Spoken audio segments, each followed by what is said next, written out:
जय श्री ओम नमः सिद्धेभ्यः। जय श्री ओम नमः सिद्धेभ्यः। जय श्री ओम नमः सिद्धेभ्यः। ओंकारबिन्दुसंयुक्तं नित्यं ध्यायन्ति योगिनः कामदं मोक्षदं चैव। ओंकाराय नमो नमः। मंगलम भगवान वीरो मंगलम गौतमोगणी मंगलम कुंद कुंदायो जैन धर्मोस्तु मंगलम सर्वमंगल मांगल्यम सर्वकल्याणकारकम प्रधानम सर्वधर्माणां जैनम जयतु शासनम जैनम जयतु शासनम जैनम जयतु शासनम। इस भवतरु का मूल एक जानहु में क्या भाव। आपको करि निर्मूल करिए मोक्ष करिए मोक्ष। जय बोलो देव शास्त्र गुरु की।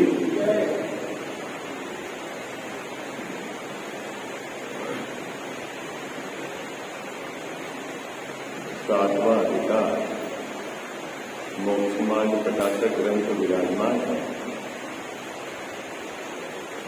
जो अपनी चर्चा क्रम में चल रही थी। निश्चयाभासी मिथ्या दृष्टि की स्वच्छंदता और यहाँ टोडरमल साहब ने उसका निषेध किया। जो कल बिंदु अपन ने छोड़ा था उसमें निश्चयाभासी मिथ्या दृष्टि तप करने को क्लेश मानता है और व्रत के परिणाम को बंधन में पड़ने का मानता है। क्या निश्चयाभासी क्या मानता है? तप के जो परिणाम है उसको तो मानता है क्लेश, है ना। और व्रत के परिणाम है कोई नियम लेना है तो उसको मानता है बंधन में पड़ने का। ठीक है, क्यों उसने ये मान्यता अपनी रखी? तो यथार्थ अपेक्षा उसने आचार्य भगवंतों की नहीं समझी। एकांत अर्थ पकड़ लिया। अपन को यहाँ टोडरमल साहब उसका निषेध जो बता रहे हैं वो बहुत मार्मिक है, इसलिए मैंने क्रम भंग करके 2 पेज आगे वो प्रकरण आपको, इसलिए कि जहां इस बिंदु का निषेध है तो उस क्रम में आपको वो बात पता चल जाए। पुनः अपन तो उसी क्रम में अपन विचार करेंगे जहां से अपन ने इस प्रकरण को छोड़ा है ना। निकालिए पेज नंबर 215। Page number 215। ये जो है ना सोनगढ़ से प्रकाशित ग्रंथ है उसका है ना, बाकी जयपुर से प्रकाशित ग्रंथ का 203 है ना। देखो यहां टोडरमल साहब ने एक सुंदर लॉजिक प्रस्तुत किया है जिस पर अपने को विचार करना है। क्या लॉजिक दिया है गजावत साहब? मोक्ष मार्गी होने पर मिल गया, सबको मिल गया। तपश्चरण को वृथा क्लेश ठहराता है, ठीक है। उसके आगे मोक्ष मार्गी होने पर तो संसारी जीवों से उल्टी परिणति चाहिए। क्या बात रखी टोडरमल साहब ने यहाँ पर? इस बात का ना निषेध करने के लिए क्या बात रखी कि एक तो है संसारी जीव की परिणति और एक जीव है जो मोक्ष मार्ग में स्थित है उसकी परिणति। दोनों की परिणति भिन्न होनी चाहिए या नहीं चाहिए, वहां से बात उठाई। कहां से बात उठाई? साहब बात कहां से उठाई कि एक तो है संसारी जीव की परिणति और एक है मोक्ष मार्गी, यानी जो मोक्ष मार्ग में स्थित है उस जीव की परिणति। दोनों की परिणति में अंतर होना चाहिए या नहीं चाहिए, पहली बात ये आपको विचार करना है। और अंतर होना चाहिए तो कैसी होना चाहिए कि जैसी संसारी की है वैसी तो मोक्ष मार्ग की परिणति होती नहीं। आई बात सर? बहुत बार स्वाध्याय जीवों को प्रेरणा देने के लिए ये भी बात की, आप यहाँ पौना घंटा 1 घंटा स्वाध्याय करके जा रहे हैं और जो जीव स्वाध्याय सभा में नहीं आता उसकी परिणति और आपकी परिणति में अंतर होना चाहिए कि नहीं होना चाहिए? अभी दूसरे फार्मूले अभी सब छोड़ दो, अभी जो मुद्दा जिसकी चर्चा चल रही उसी पर केंद्रित होना कि परिणति में अंतर होना चाहिए या नहीं चाहिए है। और यदि अंतर नहीं हो रहा है तो जगत क्या कहता है कि वो 1 घंटा वहां जा रहे हैं तो भी वैसे के वैसे क्या? जगत का जो सामान्य जीव है वो आप जो बहुत गहराई की बात करते हो उसको तो अभी रहने दो। वो क्या देखता है? आपका अभी लौकिक व्यवहार उसको ही देखता है ना गजावस्था, और क्या कहता है? और बहुत सारे बच्चे ऐसा भी होता है ना अपने परिवार में, बड़े बुजुर्ग हैं, उनकी इस प्रकार की परिणति को देखकर कि वहां जाना बेकार, इससे तो हम यहाँ अच्छे हैं। तो मेरा कहना कि वो अच्छे हैं इसको सिद्ध नहीं करना है। मेरा ये कहना है कि यदि आप 1 घंटा स्वाध्याय कर रहे हैं, 3 घंटे आप मंदिर में हैं, पंच परमेष्टि भगवंतों के समीप है, आप तत्व का विचार कर रहे हैं, तो आपकी परिणति में अंतर होना चाहिए कि नहीं जगत के जीवों से जो इस प्रकार का विचार नहीं कर रहा? ये अपने को विचारने बिंदु है? क्या बात पकड़ में आ रही दादी जी? टोडरमल्ली साहब ने ये बात उठाई। क्या बात उठाई है कि संसारी जीवों की परिणति और मोक्ष मार्ग की परिणति एक होगी क्या है? अंतर होगा कि नहीं होगा? तो फिर उन्होंने अंतर को यहां सिद्ध किया। क्या आधार समझिए ना आप? देखना अभी मैं आपको आगे बताऊंगा। ऐसा नहीं कि टोडरमल्ली साहब को समय सार का अध्ययन नहीं था, ऐसा नहीं कि टोडरमल्ली साहब को कर्णान्यों, वो तो कर्णान्यों के विशेष जानकार थे, हैं? क्या उसके बावजूद भी उन्होंने इस चीज का उत्तर जो प्रस्तुत किया है वो तो बहुत गजब तरीके से प्रस्तुत किया है ना, क्योंकि एकांत जो है ना, एकांत वो बहुत गड़बड़ है। क्या कदम साहब? एकांत जो है ना वो बहुत गड़बड़, क्योंकि आचार्य भगवंत ने उसी तप को क्या निरर्थक कहा था? किस आधार से निरर्थक कहा था? कि आत्मा के ज्ञान और आत्मा का ज्ञान नहीं है ना, आत्मा अनात्मा के ज्ञान के बिन जो करनी वो सब क्या है? तन को छीन करने की है। तो वहां उनका केंद्र बिंदु कि तू जो ये बाहर में तू विरक्त हुआ है उसको बंद करके तू क्या है पापों में लग जा, वो उद्देश्य नहीं था। वहां उद्देश्य क्या था कि भैया किसके आधार से धर्म होता है, तू क्या चीज है, तेरे से भिन्न क्या चीज है, शरीर कर्म और विकारी भाव तेरे से भिन्न है, इसका तू ज्ञान कर, वो प्रेरणा देनी थी है? और उसने क्या करा? निश्चयवासी ने सबको उड़ा दिया। अब सबको उड़ा दिया तो अब टोडरमल्ली साहब उस प्रवृत्ति का निषेध कर रहे हैं। तो उस प्रवृत्ति के निषेध करने में टोडरमल्ली साहब ने परिणति से बात उठाई। क्या परिणति से बात उठाई? कि ज्ञानी धर्मात्मा की परिणति और भोगियों संसारी में रखने वालों की परिणति, दोनों की परिणति में अंतर चाहिए या नहीं चाहिए, ये बताओ। क्या होती है कि नहीं होती है, ये बताओ। क्या होती है कि नहीं होती है?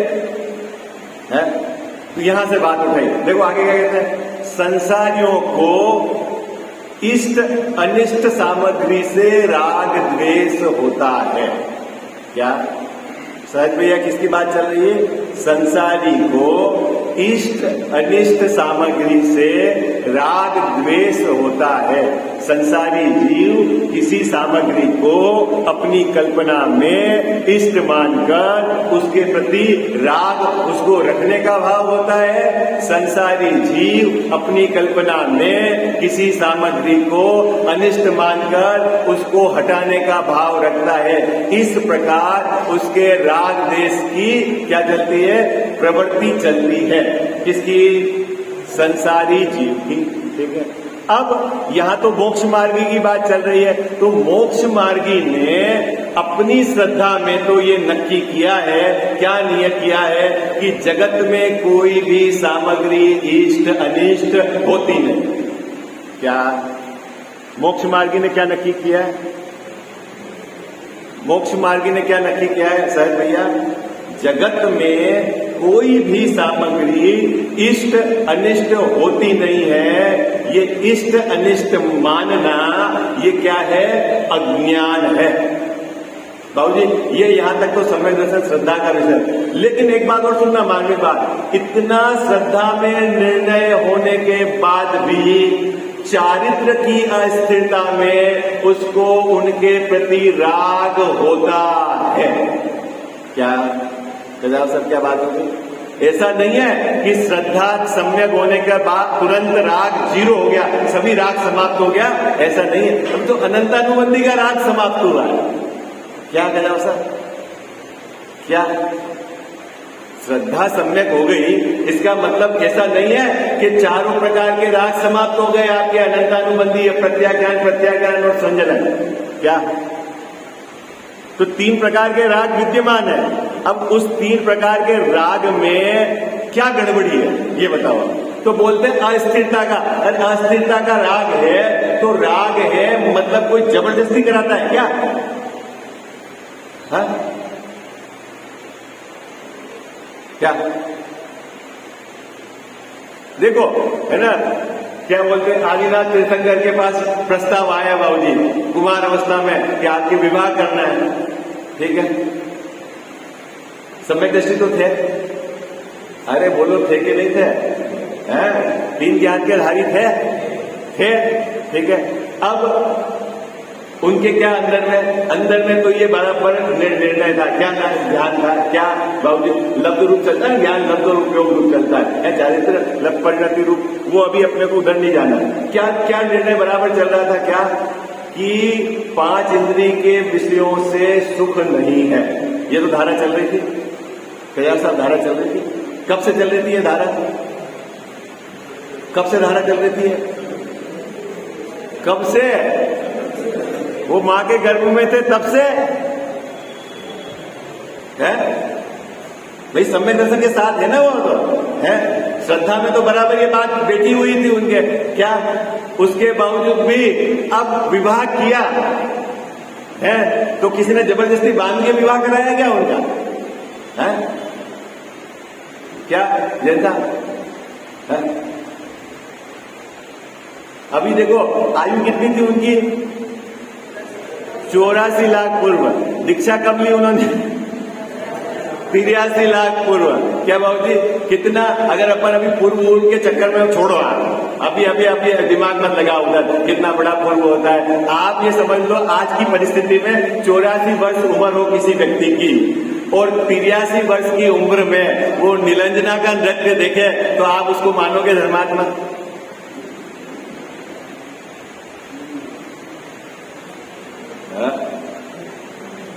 क्या बोलो भाई? अच्छा कोई जबरदस्ती दिखा रहा था उसको? कौन जबरदस्ती ला रहा था? हैं? खुद देख रहे थे तो उसको देखने का राग था कि नहीं विद्यमान? हैं? और धर्मात्मा थे तो किस आधार से धर्मात्मा थे? अनंतानुबंधी राग नहीं था, राग में सुख बुद्धि नहीं थी और पर्याय में राग था। आई बात समझ में? क्या कुछ बात समझ में आ रही है नहीं आ रही आपको? क्या हा? बड़ा पेच है, समझना पड़ेगा आपको। बहुत इसमें एंगल है अभी अपन जो चर्चा कर रहे हैं। क्या कि अनंतानुबंधी का राग मिटने पर भी पर्याय में जो राग विद्यमान है ज्ञानी धर्मात्मा के, वो कौन करता है? कोई जबरदस्ती करा रहा है क्या उसको? है कहा है अपन ने अस्थिरता का राग है, ठीक है, वो अपने स्वरूप में स्थिर नहीं हो पा रहा है, लेकिन कोई जबरदस्ती तो नहीं करा रहा है? शादी किसने जबरदस्ती कराई क्या उनकी? है कहा माँ बाप ने शादी कर लो, हो क्या? क्यों कि ज्ञानी धर्मात्मा की परिणति सहज होती है। एक बात समझना, खींचतान नहीं होता है। क्या? तो यहां क्या है, यहां क्या कहना चाह रहे टोडरमल साहब कि संसारियों की जैसी परिणति होती है वैसी किनकी परिणति नहीं होती बाबूजी? मोक्ष मार्गी जीवों की परिणति नहीं होती है। संसारी जीव बाहर की सामग्री में इष्ट अनिष्ट की कल्पना करके राग द्वेष करते हैं, तो फिर मोक्ष मार्गी की परिणति क्या होती है? तो वो कहते हैं, देखो क्या कहते हैं, वहां राग के छोड़ने के अर्थ। क्योंकि ये जब प्रकरण प्रारंभ किया ना, टोडरमल साहब ने यही बात की कि क्या होता है मोक्ष मार्ग में? राग को मिटाने की श्रद्धा, राग को मिटाने का ज्ञान और राग को मिटाने का आचरण होता है। ठीक है, तो मोक्ष मार्ग में क्या होता है गजाव साहब? चौथे गुणस्थान से लेकर आके, अभी आप समझो योग मत डालो, जहां तक राग देता है 10वें गुणस्थान तक पकड़ो, क्या होता है, क्या एक्टिविटी होती है बाबूजी ये बताऊंगा, क्या एक्टिविटी होती है ये बताओ। चौथे गुणस्थान में कोई जीव है, चौथे गुणस्थान से लेकर, है ना, जब तक राग है ना, कब तक राग है? 10वें गुणस्थान तक। तो चौथे गुणस्थान से लेकर 10वें गुणस्थान तक क्या एक्टिविटी होती है? उसको मोक्ष मार्ग कहा है ना, क्या एक्टिविटी होती है? तो बोले राग को मिटाने का। अब देखो एक एंगल है राग को मिटाने का, क्या कि अपने वीतराग स्वभाव में स्थिर होए तो पर्याय से राग मिट जाए। एक पक्ष तो बिल्कुल ये है सीधा है, ये पक्ष क्या है? बिल्कुल इंटरनल जो एक्टिविटी होती है उसको बताया। क्या क्या बताया गया साहब? ज्यों ज्यों जीव विज्ञान घन होता जाता है त्यों त्यों आश्रवों से छूटता जाता है। क्या? कैसे छूटेगा बाबूजी? ज्यों ज्यों विज्ञान, जैसे जैसे वह स्वरूप में स्थिर होता जाएगा वैसे वैसे पर्याय से राग मिटता जाएगा। अब करणान योग से आप क्रम समझ लेना कौन सा जाता है पहले। क्रोध मान माया लोभ, ठीक है, क्रोध मान माया भी लास्ट में लोभ, फिर उसमें भी क्रम है जैसे जाने का, वो सब समझ लेना क्या है। लेकिन जाएगा कैसे बाबूजी? कैसे जाएगा? जो जो विज्ञान घन होता जाता है, ये बात तो इंटरनल प्रक्रिया की है। उपयोग जैसे जैसे अपने द्रव्य स्वभाव में एकाग्र होता जाता है त्यों त्यों पर्याय से राग मिटता जाता है। ये तो बात होगी। अब दूसरा पक्ष देखना, इसके उपाय में ज्ञानी धर्मात्मा बाहर में क्या कर रहे हैं? मुद्दा क्या चल रहा है अभी? मुद्दा क्या चल रहा है? टोडरमल साहब को ये पक्ष पता था या नहीं था? ऐसा नहीं, उनको सब पता था। जो अभी टोडरमल साहब को ये बात नहीं बतानी। टोडरमल साहब को क्या बतानी है यहाँ पर? क्या बताना है टोडरमल साहब को कि तप को जिस निश्चयवासी मिथ्या दृष्टि ने एकांत प्रथा और खेद मान लिया है उसका एकांत पक्ष झूठा है। क्या बताना है यहाँ पर? क्या? एकांत पक्ष झूठा है, उसको बताने के लिए कितनी सुंदर बात की। यहां क्या कर रहे हैं टोडरमल साहब? राग को छोड़ने के अर्थ, क्या शब्द लिया है? राग को छोड़ने के अर्थ इष्ट सामग्री भोजन आदि का त्यागी होता है। क्या बात है? अब किसी को अध्यात्म का बुखार चढ़ा हुआ हो तो वो बोले भोजन के छोड़ने से राग छूटता है? क्या बाबूजी छूटता है क्या भोजन के छोड़ने से? बोलो। हाँ, अब सबके चेहरे ये तो टोडरमल साहब ने लिखा है, और टोडरमल साहब ये नहीं जानते थे। क्या नहीं जानते थे? कि स्वभाव में एकाग्र होगा तो इसके राग छूटेगा। हाँ? लेकिन मैं इसलिए कहता हूं कोई भी ग्रंथ का अभ्यास करो तो आगे पीछे का बराबर क्रम मिलाकर आपको चलना है। अपेक्षा, जब तक वक्ता की अपेक्षा आपको पता नहीं है, आपने कोई भी बात अपनी मर्जी से पकड़कर एकांत पकड़ लिया तो समझ लेना रास्ते से भटक जाओ। क्या सर? एकांत पकड़ लिया तो क्या भोजन को छोड़ने से, भोजन का त्यागी होने से राग मिट जाता है? यहाँ क्या लिखा हुआ है? राग छोड़ने के अर्थ इष्ट सामग्री भोजन आदि को छोड़ता है।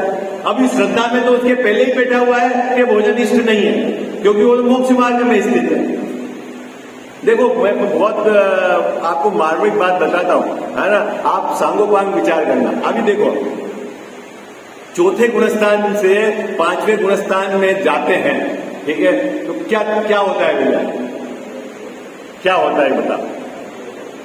है अभी मनुष्यों की बात करते हैं अपन, है तिर्यंज विरेंज को छोड़ो आप, बाकी नारकी और स्वर्ग में जाने वाले तो जाते ही नहीं। जो स्वर्ग और नारकी में है उनके तो पंचम गुणस्थान होता नहीं, ठीक है?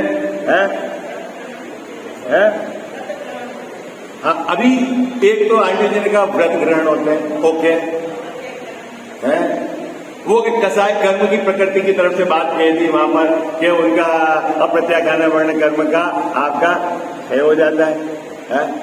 और अभी आप शुद्धोपयोग की तरफ से बात कहो तो जो सम्यक दृष्टि जीव है, क्या उसके 6 महीने में अनुभूति होती है?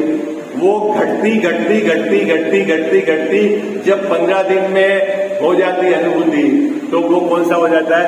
5वें गुणस्थान में आ जाता है। आई बात सुन, 15 दिन से घटती घटती घटती घटती घटती घटती घटती कल्याण साहब अंतर्मुहूर्त में हो जाए क्या, तो वो कौन से गुणस्थान में आ जाता है? 6ठे 7वें। क्योंकि 6ठे 7वें गुणस्थान में जो मुनिराज झूलते हैं उनको हर अंतर्मुहूर्त में क्या होता है? आत्मानुभूति होती है। बात पकड़ में आ गई आपको? ये किधर की तरफ से बात है? किधर की तरफ से बात है? अनुभूति। अब देखो, सबको मिला, जब वो बाबूजी चौथे गुणस्थान से आगे बढ़ता है ना, तो वहां उसके गुणव्रत भी होते हैं, शिक्षा व्रत भी होते हैं। क्या होता है? गुणात्मक वृद्धि है। तो क्या होता है देश व्रत में? क्या होता है दिव्य व्रत में? क्या होता है देश व्रत में?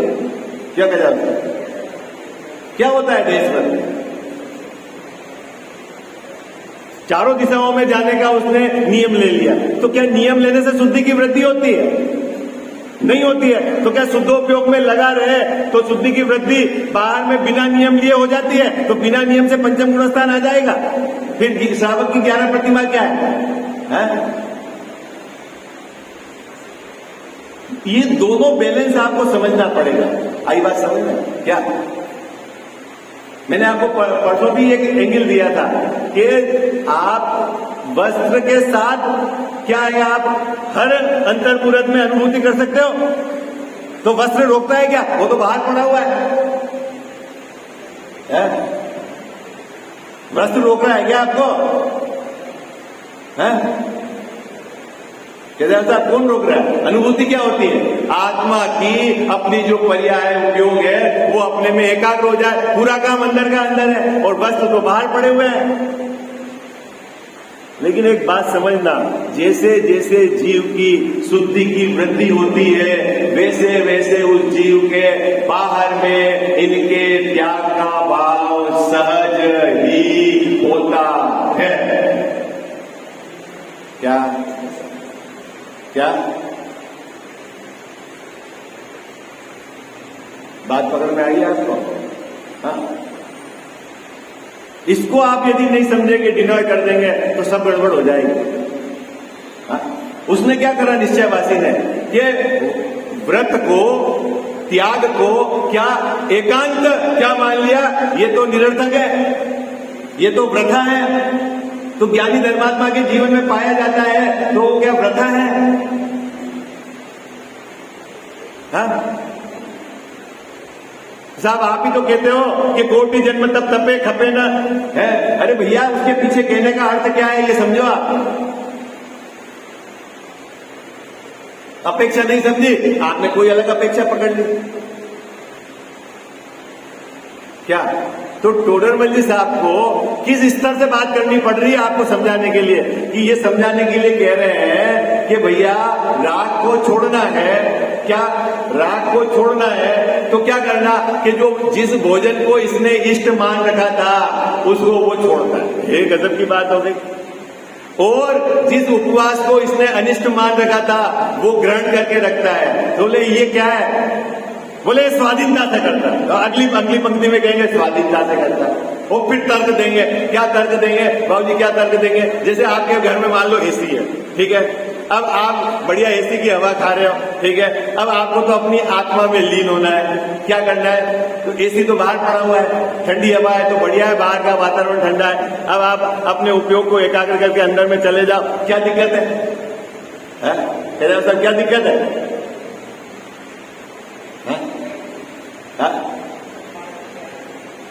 बाबूजी क्या दिक्कत है? भाई काम तो पूरा अंदर ही हो रहा है, बाहर से तो निरपेक्ष है। अरे भैया निमित्त नैमित्तिक संबंध भी समझो,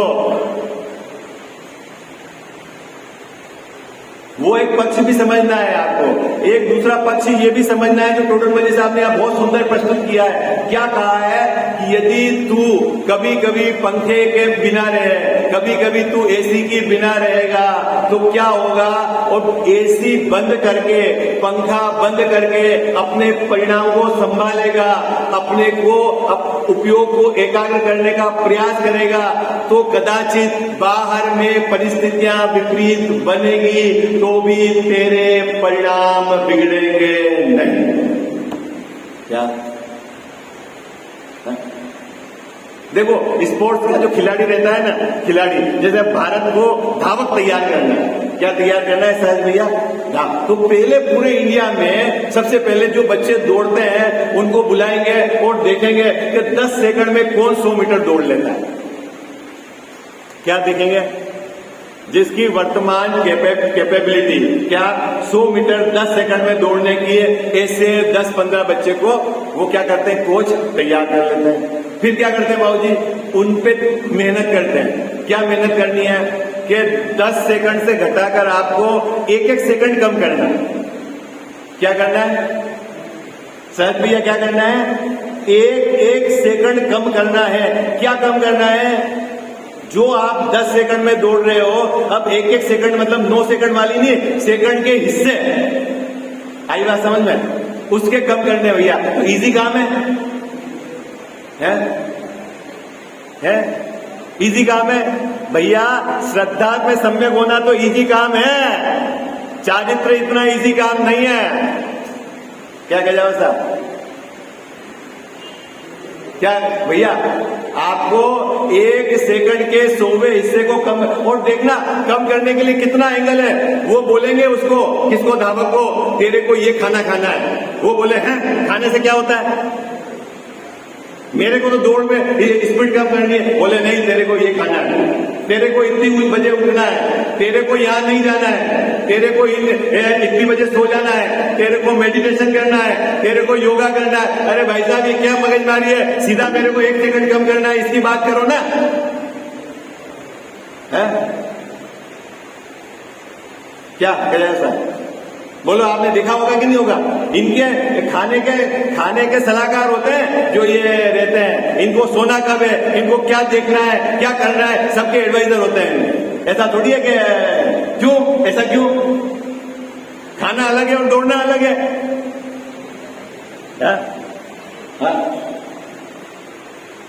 बाबूजी तो भैया साथ साथ में जो होता है ना सहज, उसको आपने डिनोय कर दिया है। उसकी सिद्धि करने के लिए टोडरमल साहब यहाँ कह रहे हैं, क्या कह रहे हैं कि जिस भोजन को जगत के जीव इष्ट मानते थे, अब ये तो मोक्ष मार्गी है, तो ये इष्ट सामग्री को, राग को मिटाने के अर्थ भोजन का त्यागी होता है। आई बात समझ? कल मैंने आपको एक एंगल दिया था, जिस जीव का मोक्ष मार्ग में जो पर्याय, मान लो चौथे गुणस्थान से पंचम गुणस्थान आने का काल ज्यादा रहा हो, पंचम से छठे सातवें गुणस्थान का काल रहा हो, मान लो उस पीरियड में वो करेगा क्या? अपन ने कल उदाहरण लिया था ना, क्या, किसका? बाहुबली का और भरत का। अभी छठे सातवें गुणस्थान, बाहुबली के छठे सातवें गुणस्थान का फेज ज्यादा है और भरत के छठे सातवें गुणस्थान का फेज कम है। अभी देखो पर्याय को आगे पीछे लाने का जुगाड़ जो है ना, तो वो पर्याय से द्रव्य खंडित हो जाता है। पर्याय आगे पीछे लाने के चक्कर में वो कर दूंगा, ले आऊंगा, उस चक्कर में तो समझ लेना अभी आपने क्रमबद्ध पर्याय को स्वीकार ही नहीं किया। अब उस फेज में करेगा क्या? मुद्दा तो यह है, क्या विक्रम भैया, मुद्दा क्या है, उस फेज में करेगा क्या? हाँ? वो ज्ञान और ध्यान करेगा और बाहर में ये व्रतों का पालन होगा। आई बात समझ? हाँ? तो आप एकांत पकड़ लो, सर्वथा व्रत बेकार है, उसका निषेध है। आचार्य भगवंतों ने आत्मा के ज्ञान के बिना किए गए व्रत, उसको तो क्या कहा, बाल तप, जगह जगह उसके लिए उन्होंने इंडिकेशन करा कि ये गलत है, ये गलत है, तू जो कर रहा है तन को छीन करने का काम कर रहा है, तू कोटि वर्ष तक तप तपेगा तो भी तेरे कर्म नहीं झेलेंगे। ये सब एंगल काहे के लिए है? ये सब एंगल काहे के लिए कि तप क्लेश है, व्रथा है, ये बता देने के लिए नहीं, तेरे को आत्मा और अनात्मा का ज्ञान कराना है, वो केंद्र बिंदु होना चाहिए। तू तप को ही केंद्र मान के बैठ गया है, वहां से तेरे को वो दिशा दे रहे हैं। आई बात समझ? अब वो बात सुनकर इसने क्या करा, एकांत पकड़कर तप को ही उड़ा दिया, तो बोलेंगे निश्चयवासी हो गया। आई बात समझ? ये बात बराबर समझनी चाहिए। देखो मैं आपको बताता हूं, जैसे स्वाध्याय में आप आते हैं ना, अभी विक्रम भैया का जो प्रकरण चल रहा है आपका कर्ता कर्म अधिकार से, चूंकि वो क्रम में नहीं है, तो आपकी जिम्मेवारी है, क्या जिम्मेवारी है कि आप घर से उसको पढ़ के आओ। हाँ? नहीं तो क्या होगा कि वो आपने सोचा 15-20 मिनट में हमारे को विषय पे ऐसे हो जाएगा क्लियर। ऐसा नहीं है भाई। आपको जब विषय सरलता से कब पकड़ में आएगा, बहुत सरल विषय है, लेकिन पकड़ में कब आएगा, अब आप अपने स्वपर प्रकाशक जो आपको स्वभाव समझना है, तो पहले आत्मा की जो शक्ति ज्ञान की तरफ से है उसको देख के तो आओ आप ग्रंथ से। चिंती शक्ति क्या होती है, दृष्टि शक्ति क्या होती है, सर्वदर्शित्व क्या होता है, सर्वज्ञत्व क्या होता है, प्रकाश क्या होता है, स्वच्छत्व शक्ति क्या होती है, ये आप समझ के तो आओ। है? नहीं तो फिर आप क्या है कि प्रश्न अपनी कल्पना से उठाओगे। आपने अपने को बिल्कुल अपनी जिम्मेदारी रहित पकड़ लिया। ऐसा थोड़ी होता है भाई। क्रम का विषय नहीं है तो आपकी जिम्मेवारी तो है उसके आगे के 2-5 गाथा 2-5। अब जो 271 नंबर का कलश चल रहा है वहां क्या करें, अभेद की मुख्यता से कथन है, आगे अंतिम कलश चल रहे हैं ना, तो आपको समझना है वहां पर ज्ञान ज्ञाता ज्ञेय को अभेद करेंगे वहां पे आचार्य भगवान। क्या जीव एक ऐसा द्रव्य है बाबूजी जिसमें प्रमेय गुण भी है और ज्ञान गुण भी है। क्या है? जीव कैसा है? जिसमें ज्ञान भी है और प्रमेय भी है, यानी जानने में भी आता है और जानता भी है। इतनी बात तो समझ में आ गई आपको? क्या मेरे में क्या ताकत है? हाँ, मैं जानने में भी आता हूं। और अभी देखना, अभी आप पहले द्रव्य को खंडित मत होने देना। जीव जब भी जानेगा, क्या जब भी जानेगा जीव रूप रहकर जानेगा। ओके? ज्ञान जब भी जानेगा तो ज्ञेय रूप होकर नहीं जानेगा। क्यों? कि ज्ञेय रूप होकर जानेगा तो ज्ञान खंडित हो जाएगा। आई बात समझ में? क्या तो जानने के लिए एक फार्मूला, सबसे इजी फार्मूला क्या? ज्ञान ज्ञेय के पास नहीं जाता, ज्ञेय ज्ञान में नहीं आता, और ज्ञेय है इसीलिए ज्ञान है, ऐसा भी नहीं। 3 बातें याद रखना आपको। क्या बात रखनी है आपको याद? क्या? ज्ञान ज्ञेय के पास नहीं जाता, ज्ञेय ज्ञान में नहीं आता, और ज्ञेय है इसीलिए ज्ञान है, ऐसा भी नहीं। आई बात समझ?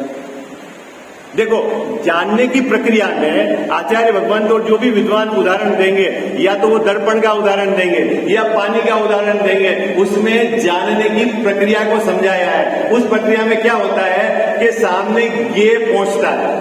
दर्पण में जब भी प्रतिबिंब बनता है तो उसके सामने ज्ञेय पहुंचता है। दर्पण ने उस ज्ञेय का प्रतिबिंब दर्पण ने अपने में रह के बनाया है। ओके?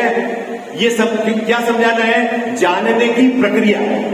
मतलब दर्पण ज्ञेय में नहीं घुसा, ज्ञेय दर्पण में नहीं घुसा, दर्पण में रहकर उसने क्या करा? ये बनाया। इतनी बात बताने के लिए वो है, लेकिन आपके चित्त में यदि ये बैठ जाए कि सामने ज्ञेय पहुंचेगा और उसका ज्ञान होगा, ऐसा है नहीं। आई बात है? पहले तो ये भूल निकाल दो। क्या भूल निकाल दो? वो दृष्टांत को सब पक्ष में नहीं घटा है। क्या भूल? ज्ञान ये है और ज्ञान होगा ऐसा नहीं है। तो अभी पहले तो ज्ञान की स्वतंत्रता बिल्कुल सिद्ध कर दो। ज्ञान रूप रहकर क्या करता है? जानता है। ये में नहीं मिलता, ये ज्ञान में नहीं आता।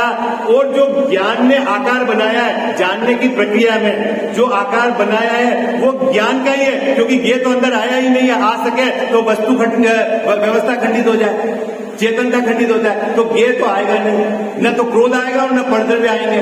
आई बात समझ? तो ज्ञान ने जो भी आकार बनाया है वो किसका है? ज्ञान का आकार। ये ज्ञान ने आकार क्यों बनाया? भाई ज्ञान में स्वपर प्रकाशक स्वभाव है। क्या है? ज्ञान में क्या है? स्वपर प्रकाशक स्वभाव है, शक्ति है। क्या है? कि वह पर से निरपेक्ष रहकर वो इस प्रकार जानता है। आप ओके? अब देखना, ज्ञान ने जो आकार बनाया है ये जैसा, लेकिन आकार किसका है? ज्ञान का। ये बराबर ध्यान रखना, ये अंदर नहीं आया, वो ज्ञान का आकार है। अब ज्ञान ने आकार भी बनाया है और ज्ञान जानता भी है। तो ज्ञान किसके साथ तन्मय है? जानने के काल में ज्ञान के साथ तन्मय है। ओके? किसके साथ तन्मय है? ज्ञान के साथ तन्मय है। इसको ध्यान में रखकर आचार्य भगवत ने कहा कि निश्चय से तो ज्ञान को ही जानता है। ठीक है? लेकिन जिसको जाना, ऐसा जगत में कोई है कि नहीं है हूबरू कि बोले ये है, इसलिए उसको कहा कि व्यवहार से उसको जाना ये है। आई बात समझ? व्यवहार से क्यों कहा बाबूजी? व्यवहार से क्यों कहा? क्योंकि तत्मय यानी ये रूप होकर नहीं जानता, वो ज्ञान रूप रहकर जानता है, इसलिए। लेकिन बड़ी सावधानी रखना है यहाँ पर। क्या? व्यवहार से जानने का कहा, लेकिन इसका जो स्वपर प्रकाशक स्वभाव, उसमें ऐसा मत घटा लेना कि पर का प्रकाशन तो व्यवहार से है और अपना प्रकाशन निश्चय से है। ऐसा है नहीं, क्योंकि स्वभाव में निश्चय व्यवहार ऐसा नहीं घटना। आई बात? वो तो उसका स्वभाव है। क्या सर? क्या है? वो उसका स्वभाव है। देखो मैं आपको और एंगल देता हूं, मैंने 2-3 मिनट है, आप बहुत एंगल कि मिथ्या दृष्टि ने अनादि से क्या है? अपने को नहीं जाना।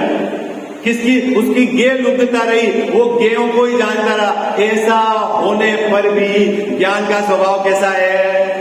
स्वपर प्रकाशन। ठीक है? और शुद्धोपयोग में जो जीवलीन है, उसने अपने उपयोग को हटाकर किस पे एकाग्र कर दिया है? अपने ज्ञान स्वभाव पे एकाग्र कर दिया है। इसीलिए उस काल में भी ज्ञान का स्वभाव कैसा है? स्वपर प्रकाशक है। देखो बाबूजी एक बात समझना, विकार है ना, विभाव है, वो तो स्वभाव में लीन होने पर मिट जाएगा, लेकिन जो स्वभाव है ना वो नहीं मिटेगा। आई बात समझ? इसीलिए केवल ज्ञान होने पर 3 लोग 3 काल दिखते हैं। आई बात समझ में? और राग स्थिरता बढ़ने पर राग मिटता जाता है। आई बात समझ में? क्यों? कि वो औपाधिक भाव है और ये स्वभाव है, कभी भी बंद नहीं होगा। पर प्रकाशन का पर को जानता ही नहीं है ऐसा भी नहीं है, और पर प्रकाशन बंद हो जाएगा ऐसा भी नहीं, वो तो स्वभाव है।